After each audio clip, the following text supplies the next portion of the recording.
राजस्थान के पूर्व भाजपा के प्रदेश अध्यक्ष सतीश पूनिया का अब भारतीय जनता पार्टी में कद और बढ़ सकता है, क्योंकि पहले हरियाणा चुनाव का प्रभार उस तरह से संभालना और वहां पर जीत दिलवाना, और उसके साथ अब दिल्ली चुनाव, और दिल्ली चुनाव में जो नजफगढ़ हैं उस जिले की जो 5 विधानसभा है, 5 सीटों पर जीत दिलाना, यह कहीं न कहीं सतीश पूनिया के लिए उस पार्टी में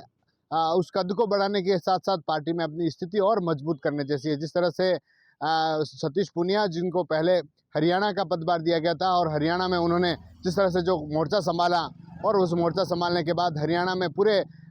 विधानसभा चुनाव में जिस तरह से सीटें जो एकदम अचानक जो कहते हैं कि किस तरह से बदलाव, और उस तरह से उन्होंने बदलाव देखने को मिला। और अब दिल्ली में जब नजफगढ़ की जो 5 विधानसभा है, और उन्होंने उस तरह से प्रचार किया, अलग अलग जो सम्मेलन, पन्ना प्रमुख सम्मेलन, कार्यकर्ता सम्मेलन, ओबीसी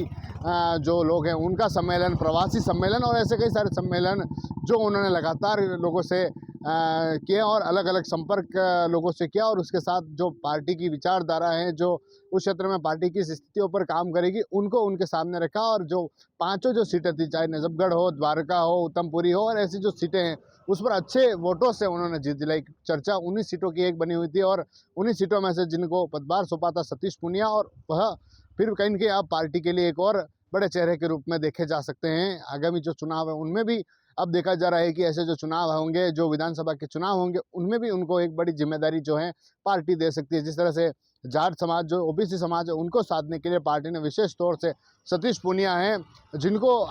जिम्मेदारी दी थी, और हरियाणा में भी उसी तरह से जिम्मेदारी दी थी। हरियाणा में चुनाव अच्छी तरह से जीतने के बाद फिर उन्हें दिल्ली भेजा गया कि दिल्ली की जो 5 सीटें हैं वह उन्हें संभालनी है, और उन्होंने जो कैंडिडेट थे, जो कैंडिडेट के साथ थे, और उन्होंने हर समय वहाँ पर एक्टिव रहकर जो लोग थे, जो वहाँ के पार्टी के नेता थे, उनके साथ मुलाकात की, अलग अलग जो क्षेत्र थे उन क्षेत्रों में दौरा किया, उनके समर्थन में जो प्रत्याशी थे उनके समर्थन में लगातार प्रचार किया, और उसके बाद कहीं न कहीं जो सीटें जीती हैं उसमें कहीं न कहीं उनका एक बड़ा कद पार्टी में देखने को मिल सकता है। TV9 के लिए राजेश टांगी।